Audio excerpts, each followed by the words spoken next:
Welcome to Deer Talk Now. I'm Brad Rooks. We got a special guest all about bow tuning. It's Corey Haas, who's the Bow Shop Bible. It's an app out there that literally has everything that every bow hunter should know, but it's just a resource guide for them. Correct, Corey? I initially made it for pro shops to have the ultimate resource at their fingertips, but it turned into a great resource for the at-home tuner as well. I'm always amazed because I've been in the industry. So I've been kind of that bow geek in the office. I used to set up all the TV bows. I'd set up anywhere from 8 to 10 bows just in our office, had my own press in my office. And it always amazed me how many people really don't understand how important it is to have that bow tuned, correct? Yeah, for sure. I mean, if you don't have a tuned bow, you're not going to have tight groups. You're not going to have good arrow flight.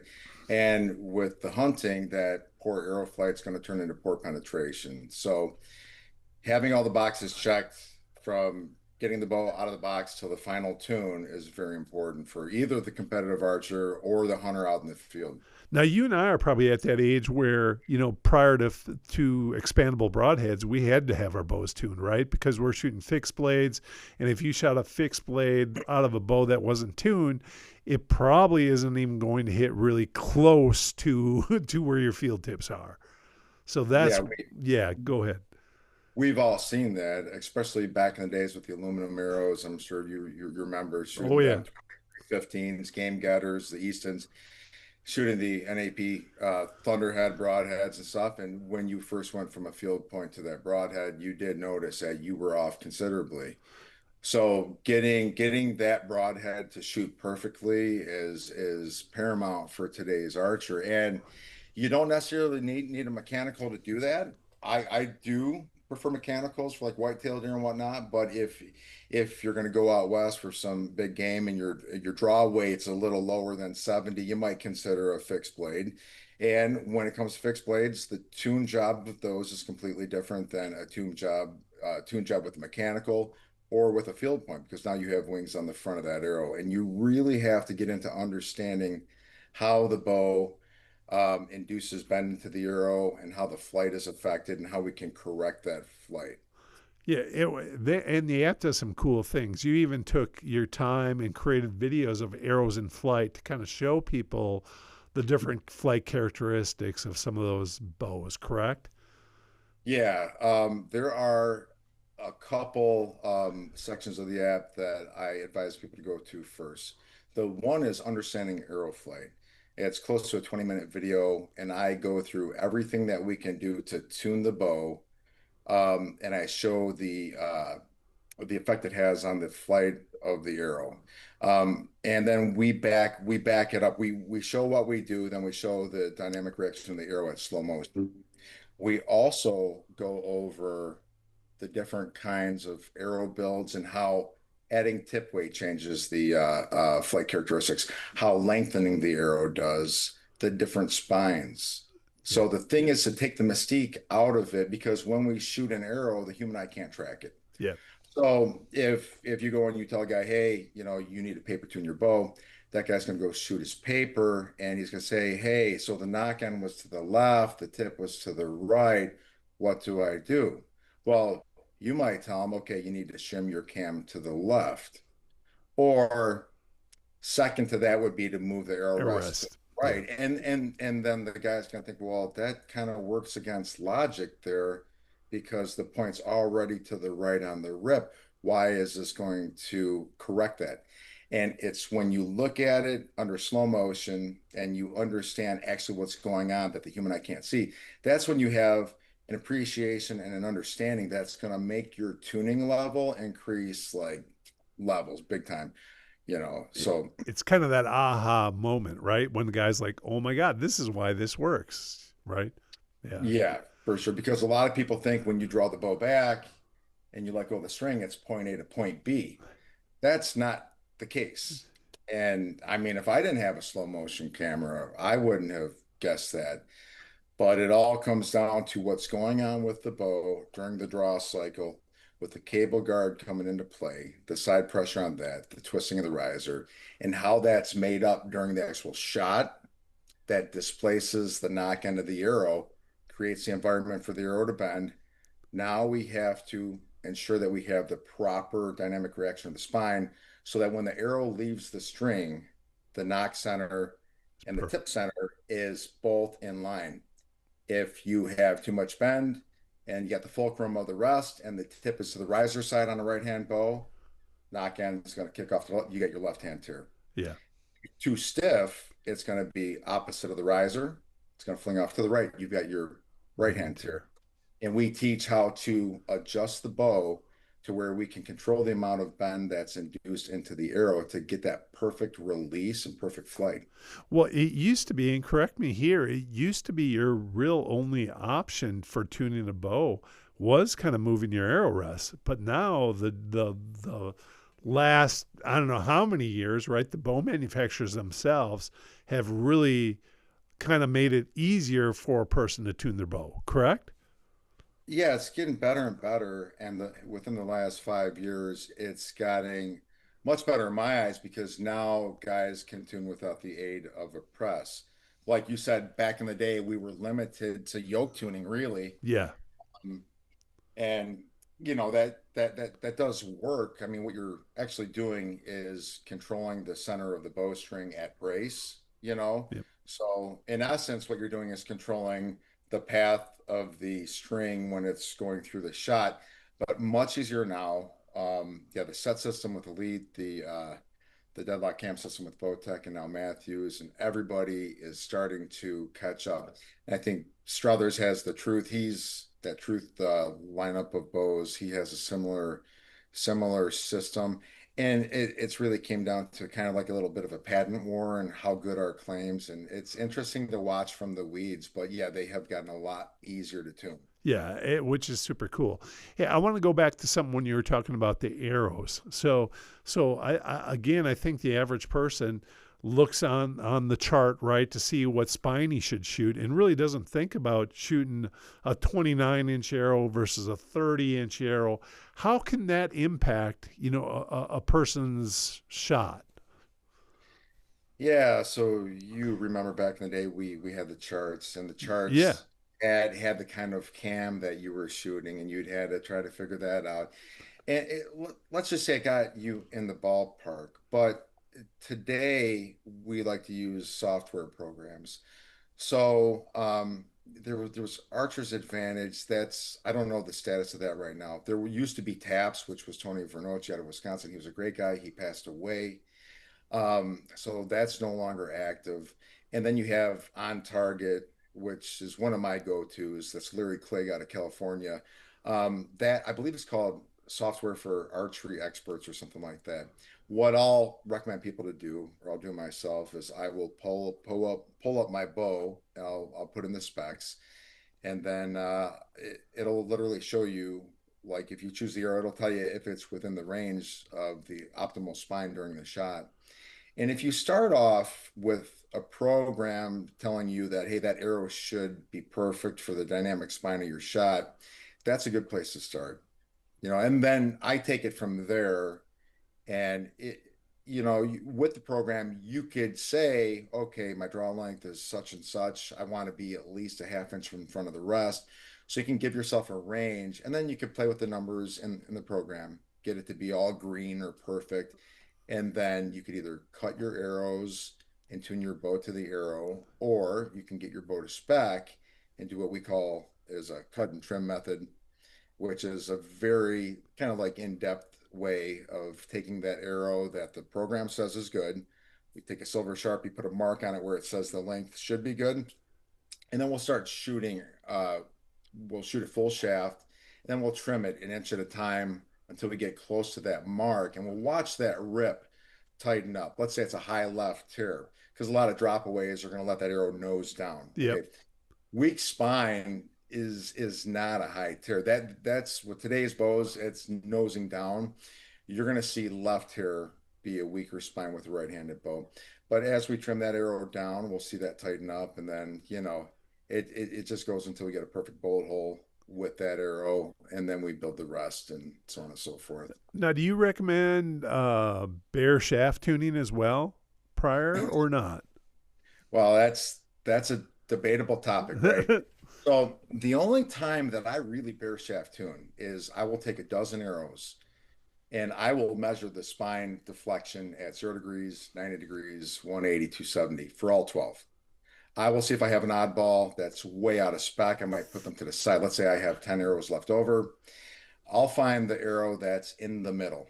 Okay. And I'm going to use that for, let's say it's a very expensive dozen of like archery arrows. Sure. Take that median arrow and I will do a cut and trim with it. I'll have my target mark, but I'll see what the bow wants through paper and I'll get it to where I have a perfect bolt hole with that arrow. But I'm looking for symmetry as well. So I will, when I get down to that bolt hole, I will shoot at 0, 90, 180, 270. I'll rotate the nock Yep. 90 degrees. And I'll look for either all bullet holes or bullet hole, slight right here, bullet hole, slight left here. When I get symmetry with that, that arrow to me doesn't know which way it wants to go. And if that's the median arrow of my dozen, I know I'm in a really good spot to cut the rest of the arrows, and I'll have a fighting chance to have all of them match that same rip. And then I'll get them all to bullet holes, fletch them, and then I'll take it from there. So you recommend the hunter or competitive shooter, right? Every arrow he should literally figure out if it's good arrow or bad. Because, and it used to be, again, I'm going to date myself, where you got a dozen arrows, and honestly, six of them were not that good. You know, like they didn't match the other six. And now the arrows are much, much better. I mean, sometimes you can get the whole dozen to be perfect. Other times you might lose one here and there, correct? Yeah, you'll be surprised the difference in the measured spine by just rotating the nock. Yeah, today's arrows are very good. Like the way that I was explaining what I do, now that's taking it to the extreme. Sure. That's if you're going to be shooting nano shafts at 80 yards in a state field event or something like Yeah, that. Your average hunter, if they get it in the ballpark, that's good enough. according to the chart or the program, and cut it to the length, and they could tune their bow to that arrow, they should be good. I mean, the arrows today should be consistent enough to hit the same spot. And I forget who the professional archer was, but there was a guy that won Vegas, and they paper tuned his bow after Vegas, and he had like a 10-inch rip. No way. So the bottom line is this is if it comes down to the shooter in many cases, working on form is huge. Even with an arrow that doesn't fly super properly, if you could repeat the execution consistently, you can have the same point of impact. Now, if the arrow's not flying perfectly straight, you're going to lose on penetration and Yeah. groups and stuff. But you don't have to get that carried away. But definitely for field archers or competitive archers, it doesn't hurt. Yeah, exactly. The other thing that one of the other aspects that I think was really important in your app that I thought was the different knots, right? I'm always amazed at how many guys don't even know how to tie a string loop. And just thinking about this, your string loop breaks in the field. Are you going to drive, 30 minutes worse, best case, or 2 hours to get a bow shop to actually tie a new loop on you? Or are you going to just have an extra one in your backpack? I mean, what? If Yeah, if there's even a shop within 2 hours, right? So exactly. Exactly.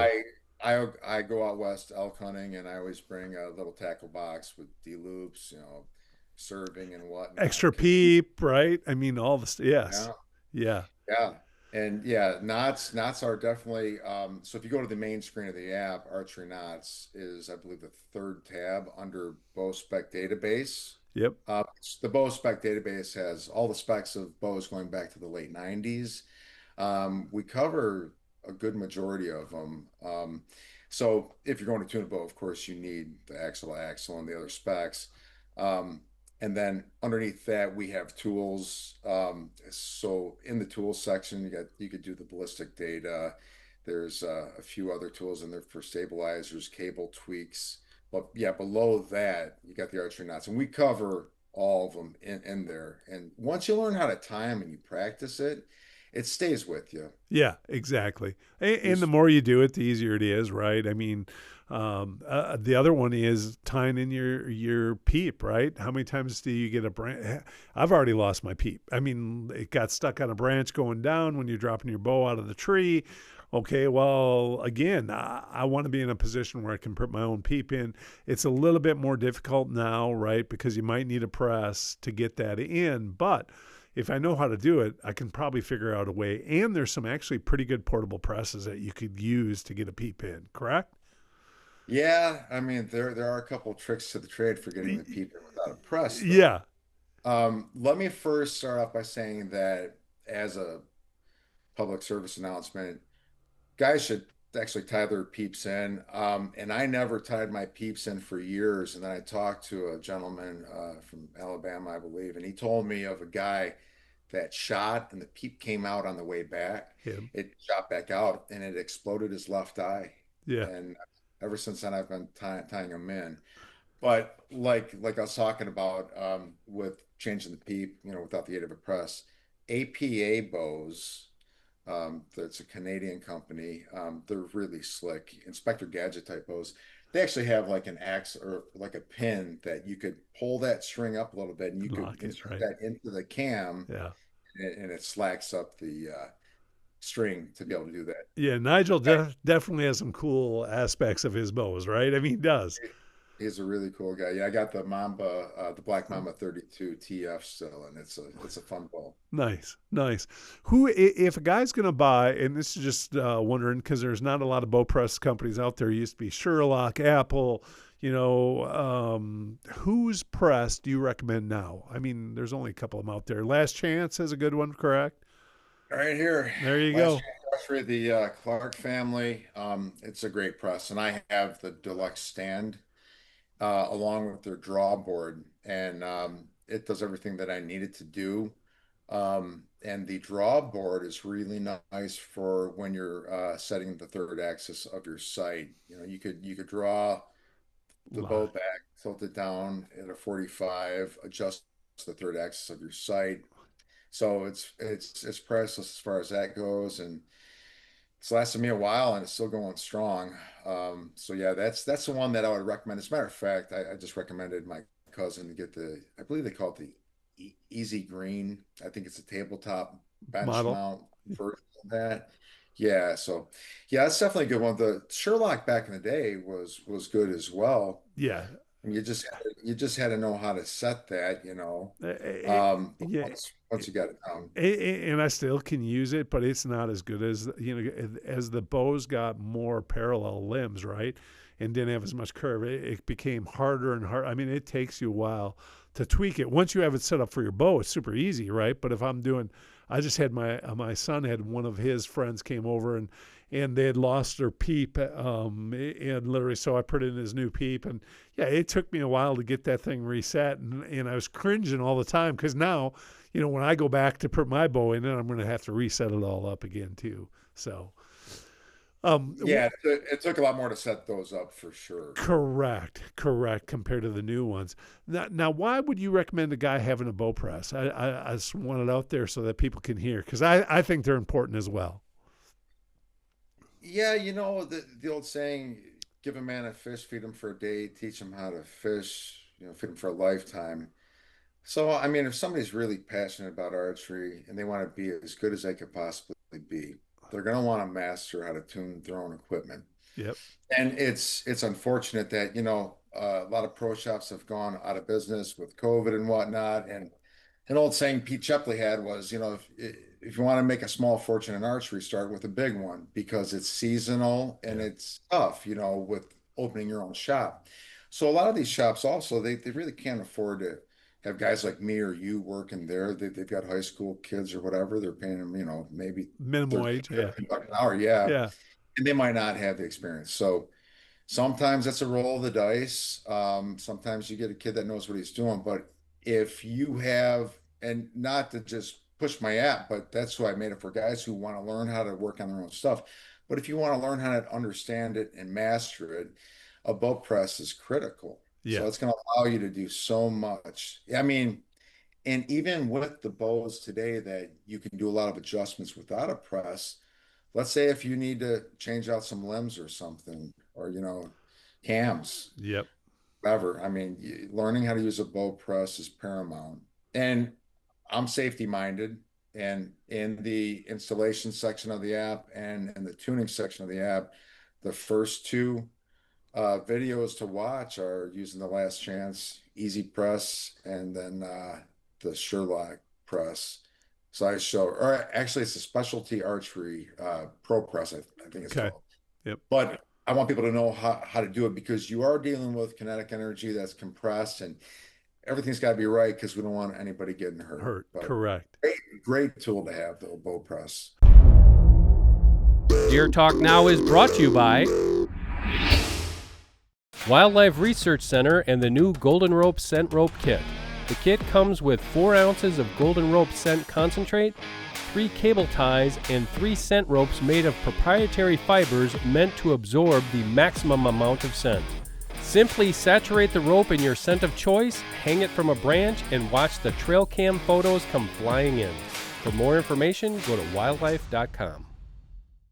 Why did you come out with the app? I think it's super cool. I was just looking at it, and I wish they would have had this in the early '90s. Larry Weiss had a little book about tuning your bows, right? I mean, that's how I learned how to do it. But how did you come up with the idea of doing the app?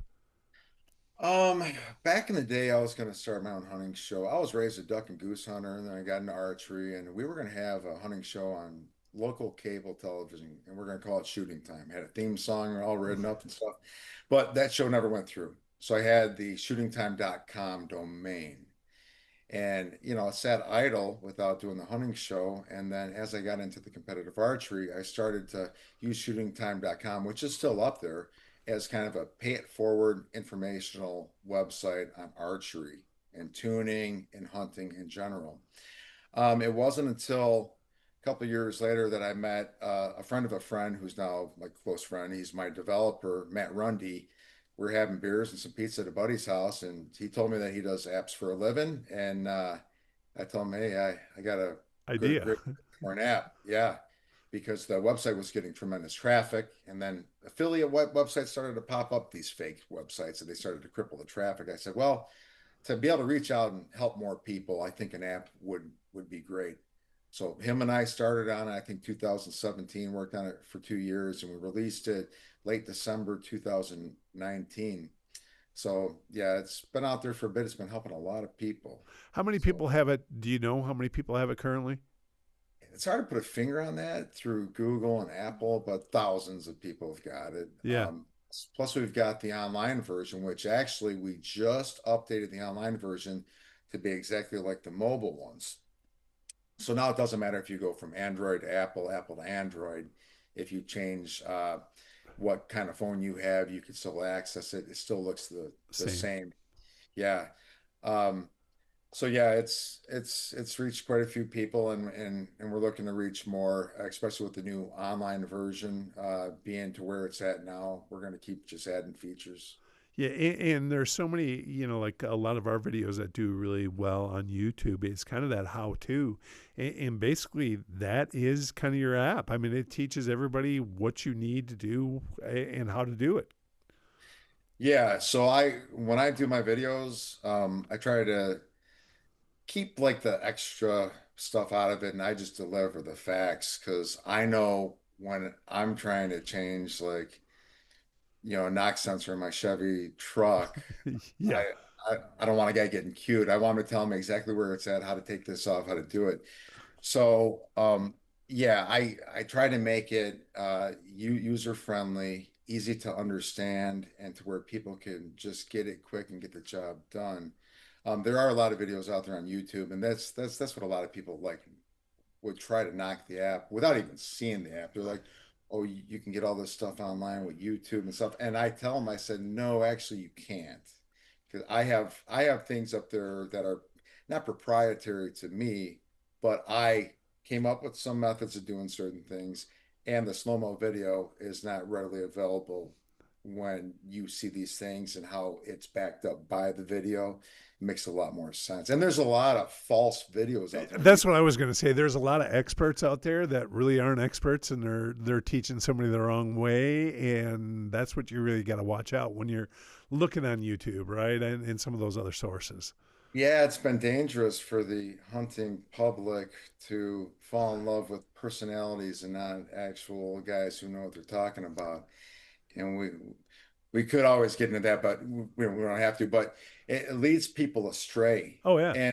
And I'll give you a prime example. There's been a movement that started a couple of years back with a certain influencer to shoot a heavy, heavy, heavy arrow. It goes back to Dr. Ash being 650 grains and whatnot. So what we ended up seeing is a lot of guys shooting these heavy, heavy arrows and not even knowing how to tune a bow, just thinking that shooting a heavy arrow or replacing the tip is going to be the magic bullet without ever understanding tuning. And what's happened is it's resulted in a lot of lost game because now you had guys that used to be shooting upper 200s and feet per second. Now they're dropping down to the mid 200s. And what they don't realize is when you shoot a heavy setup like that, you're giving the animal more time to react. Mm-hmm. And to me, it's very important to beat the animal's reaction and have your point of impact be in the vitals. And if you go super heavy and don't know what you're doing, yeah, now every arrow is a plan B arrow. I'm for a plan A arrow, the one that's going to hit where I'm aiming, beat the reaction. Yeah. And to that point in the app, also in the tools section, is an effective yardage calculator that we actually, you put your feet per second in. It takes the average reaction time of like a Midwestern whitetail deer, which the reaction time can be adjusted, but it'll tell you if you stop that animal and that animal is alerted to you, how far it can be before it reacts to the shot, drops, and bounds forward. Sure. So yeah, so it's helpful, but yeah, you got to be careful of where you get your tips and tricks from. Yeah, and you had some other cool stuff in there, like for guys setting up his pin gap, right? You could shoot 20 and 60 yards, and literally you had a method in there that basically you create your own tape, and yet you're still going to have to fine tune those pins a little bit, but it's going to get them in the rough position that's pretty close compared to just, guessing where they're going to be. Yeah, it's the pin gap tool, Yep. and it's a bare bones. It's a manual thing you do on your screen. You want to dial in your bow to 20 and 60. Let's say if you're shooting like a 5-pin setup, get those set, and then you can gap the rest of them. You actually adjust the screen to match your 20 and 60, and you lock the screen. You could also do your sight tape with the same method. Sure. It's by hand, but it's by far better than nothing. Yeah, exactly. Yeah. What is your favorite feature of the app? Just curious. The favorite feature, it would have to be definitely the heart and soul of the app or the archery Nazi installations, tuning and arrow building. But my favorite thing that it does is the education that it delivers in an expedited fashion. So what you get from the app, I think there's over 50 high quality videos and tons of detail pages with pictures. What you get is an expedited journey to leveling up your tuning ability, but it's the understanding that people get from it. It's just not being told what to do, but you know what to do, how, and And why. why? Most importantly, is the why. Yeah. And then, I mean, we even have a bonus section on there. So there's some in-app podcasts, there's do-it-yourself projects in there. Um, there's so much for guys. And on top of that, we're going to bring back the Zoom meetings every third Thursday of the month Oh, that's for cool. for a little Q&A if guys have problems with their setups and they want to run something by us, or just talk hunting or whatever, talk That's really sports. cool. Yeah, right. What is one of the most common mistakes a whitetail hunter makes? Just curious. Well, in your opinion. Yeah, so there's to me there's three parts to success out on the field. There is the equipment. You want your equipment to never be to blame, right? That's where the app Exactly. comes in. Then there is the mental game when you're in the tree stand. What angle shot do I take? When should I take the shot? How's my form? How's my shot execution? Those are the personal variables there. And then the third is the environmental. Did you clear your shooting lanes? Are you up high enough? Are you playing the wind and stuff? To me, the majority of the issues come with guys not being prepared, having their bow sitting in the case until a week before the season, and then getting out there and taking a couple shots, and it might be on, it might not be on. But yeah, They don't know their arrow flight. They're a little inconsistent. I'll never forget this. We were shooting one time with a bunch of guys, and I can tell you're a tweaker, and everything's going to be perfect. And one of the guys was literally came out there, and his group, I swear to God, was this big, right? And he's like, "Yeah, I'm good to go." And I was like, "At 20 yards, you think that's good?" And it's just like the fear in me was like, I cannot believe he just said that, because I want to hit I want to hit a dime at 20 yards, right? You know what I mean? Like, and people just don't think that way. Yeah, I mean, you want to take a zero off your yardage and be able to hit a 20 yards, maybe 2 inch circle, 30, 3 inch Yeah, circle. You did this, I mean, that's good for 120 yards, but yeah, but that's kind of the mindset a lot of people have, right? The other common mistake I see is people putting in lighted knocks right before they go hunting and not tuning that with a lighted knock in. It's like, yeah, adding weight to the back end of the arrow. I mean, exactly. it's gonna change It's things, going to right? have effects, right? And that's kind of Slow a, that arrow down. yeah, and people just don't see it that way. Yeah, And like another thing also is like strings and cables stretch, right? So one of the things that I tell people is like once you get your bow super tuned, and you get your pins dialed in or your sight tape dialed in, put it through a chronograph, write that number down, write it down, because in a month and a half, when you're going to go on another hunt or whatever, if you put it through the chronograph and you're 3, 4 feet per second slower, things may have changed at 60 or 70 yards with your pins. So you might have to put a twist in the cable or whatever to bring it back up to speed. yeah. But yeah, that's also a good tip. And there's one, even with the quality materials, right? No matter whose bowstring, you're still going to get a little bit of stretch after some time, right? You always have that break-in period. Yeah, yeah. I mean, some strings are superior to others, but it's all twisted. It's all having a tons of, impact putting on it with the shots, and you inevitably are going to get a little bit of stretch and creep to set in. So, but I mean, if you know how to press it and just add a twist, get your axle to axle back to where it should be, you should be gold. Yeah, exactly. And your app is going to help them do that. Where do people find your app? So you can get the app at bowshopbible.com. That's the online version. That's probably one of the best options. The other places are the usual places that you get apps from the Apple App Store and the Google Play Store. So you can get it for your smart tablet, smartphone, or your PC at home with actually the bowshopapple.com. It's good for all of them. Okay. What's the price of the app? Just so people know. The price is the subscription model is a free download at the mobile app stores. Part of the app is unlocked. People can look at it, try it out, see if they like it. To unlock it, I believe it's $3.99 per month, cancel at any time. For the annual, I believe it's $39.99. And then there's a lifetime option.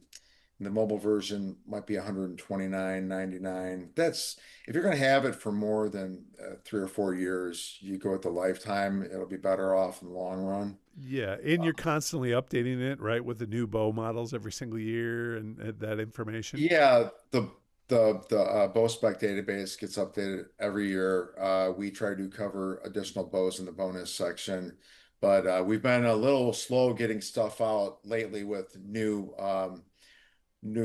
parts of the app because we've been working so hard on getting the online app, the same as the mobile. We're there now, so we're looking to add a lot of content, and one is going to be called Coach's Corner, and that's going to be a 3-part section to where I believe I'm getting, I believe his name is Christian from Archery Strong. We're going to go over how to strengthen yourself for prehab so you don't injure yourself. I had my shoulder worked on twice. Strength training is important. And then I'm hoping to get George Riles on board Sweet. to coach for him. And then I got a local kid that's really big into the competitive archery. He wants to do like an aim tuning part. So cover three of the main coaching topics there, and it's just going to add even more value Oh, it's and huge. even more. Yeah, it's kind of funny as you get older, especially especially like you just did the shoulder. Man, if I don't shoot my bow year round, my shoulders just kill me for that first month. You know what I mean? Or I can give this example. We shoot a lot of fish, right? Carp shoot. I shoot a 30-pound bow, but you shoot it for 5 hours just constantly one night. The next day, I'm so sore I can barely move. So that's why it's important to do the lifting weights and do all this stuff. Yeah, Just I've had two surgeries done on my right shoulder. I'm still pulling back 70 pounds. Actually, me too. the surgeries led me to invent a product that's called the X Flex. We're going to do a Kickstarter, but it's for shoulder rehab. Oh, really? It's at h2xflex.com. It's really neat. So that should help archers with the bow arm. I mean, if you see it, it's omnidirectional resistance with a rotatable central handle. It's really, really slick. But the one thing I wanted to stress, and I love the fact that you're doing this podcast, you're passionate about archery. The main thing for us is to help grow the sport. And the app, to me, if you could demystify certain things, it's going to make it easier for people. Yeah. Because I have two young girls, 10 and 12, Brayley and Brenna, and I've got them shooting, and just to get them into it It's and to huge. help others, if you make it fun, it's going to be more enjoyable, and the people will stick with it. Yeah, and not only fun. I mean, if your bow's tuned and the arrows are flying well, you're probably going to be more successful, right? I mean, and we've all been to the range and watched other guys shoot, and you can physically see the arrow kick. Something's wrong, right? I mean, when you see that physical movement of the arrow, something's wrong. Yeah, and I tell you what, it feels good to be able to help somebody out like that is shooting a bow that's not tuned, and then you could get them dialed in, and you just see them start to get it, and then their groups tighten up, and they're having success. Because I think Fred Bear said it: nothing soothes a troubled mind like shooting a bow, and that's therapy for a lot of us. And Exactly. I feel bad for the people that aren't into archery because I mean, to take your focus off of everything else and just zoom, put the blinders on. It's really a good reset, you Yeah, know. I 100% agree. I mean, I always tell I'm happiest 20 feet closer to God, right? When I'm in a tree stand, it just everything seems better. Even if I don't see a deer, just the other things that you see in the real world. And like, I think your app's really important because this day and age, especially the younger generation, I don't think there's as many people that are paper tuning or really understanding how their bow works. And what your app does, it really explains all the working pieces of that bow to me, because you talk about cables and what you can do with the cables, you talk about string, you talk about the different knots. I mean, it's a complete package, and once a guy plays around with it enough, he's going to understand that there's a lot of elements to archery that he probably really didn't think about, but if he does think about them just a little bit, he's going to be a more successful hunter. Yeah, that's what's coming down to is trying to make more people effective and lethal out in the field or more accurate at the range. And also in the spirit of growing the sport, I do have another app you don't know about. It's 3D Pro Archery. It's a high resolution digital target card for your 3D archers. We Yeah. cover Delta McKenzie and the Reinhardt targets. So and it's got the rules and whatnot on there. So yeah, that's one of my life goals is to help grow the sport and make things more enjoyable. Well, why I smiled at that is the first time I ever did a shoot, Matthews did it, and they brought in all their pros, and I'm just a bow hunter, right? That's what I am, and literally I didn't even realize the targets had a 12 ring, right? I'm just trying to shoot it in the lungs behind the shoulder, and boom, a 10 and 8, it's a dead animal, and that's all I cared about. And the one guy's like, one of the pros, I'll never forget, he's like, you really need to hone in where our arrow is. I was like, okay, I'll start trying to hit your arrow. I didn't know it until the first couple of rounds, and that's when you learn, like, yeah. And every target is a little bit different, so that once you know where to aim, it's definitely going to help you. Yeah, you could totally zoom in on that app and see where the 12 ring is and stuff. It was supposed to have been legal in ASA, but they had a changing of the guard, and I thought it would have helped get more people into 3D archery, but Well, why wouldn't they leave that legal? Because you can have those cards with you, right? I mean, you can. exactly right. That's why I made it, because I doing the app, I've got professional camera equipment. I'm like, you know what, we don't have, because I shot the Illinois 2019 ASA State Championship, and the targets at the range that we were at, they were so bad, even with good binos. I couldn't I see it. couldn't see those rings.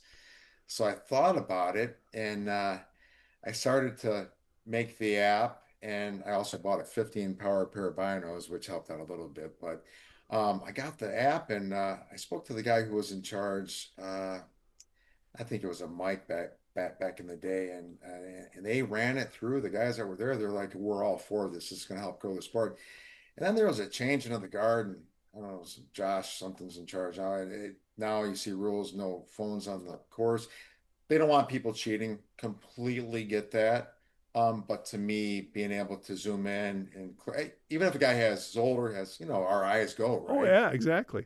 To be able to zoom in and see, okay, if I follow that front leg up, the 12 rings right there, Boom. or between the brown paint and the white paint on the Yeah, an collar. antelope or anything. Yeah. Yeah. What? Like I said, because if they allow the cards, which basically is an image of that target showing you where it is, why wouldn't they let the app? It's the same deal. You know what I mean? Like it's just weird. It's a business, right? Yeah. Yeah, I unfortunately found that out with, trying to, sell the app and stuff. Everything's a business, and I completely get it. Some people's livelihoods depend on what they do in the archery world. Yeah. But there are still some great people out there that will do things out of the kindness of their own hearts. Shout out to Paige Pierce. I got Paige a copy of the Bow Shop Bible when it first came out, and she loved it, and she posted about it, and that helped me to spread the word even more. So, no, I'm not bitter as far as the ASA thing.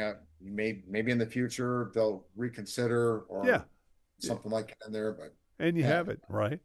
Well, I'm Brad Rooks. This is Corey Haas. You need to check out the Bow Hunter's Bible. It is a great app for everything compound related. It'll get you through everything from tying your own string loop, tying in your peep, figuring out how to paper tune, even the proper arrow weight for your setup. We didn't even get into it. It goes over stabilizers, weight, and your ultimate setup, and literally how you can add weight. There are so many elements in there. It was literally hard to talk about it for 41 minutes. Corey, I thank you for your time, and thank you for joining us. Join us next week for another edition of Deer Talk Now. The Deer Talk Now podcast is brought to you by Mossberg, Wildlife Research Center, Traditions Firearms, Outdoor Edge Knives, Hoyt Archery, and 10 Point Crossbow.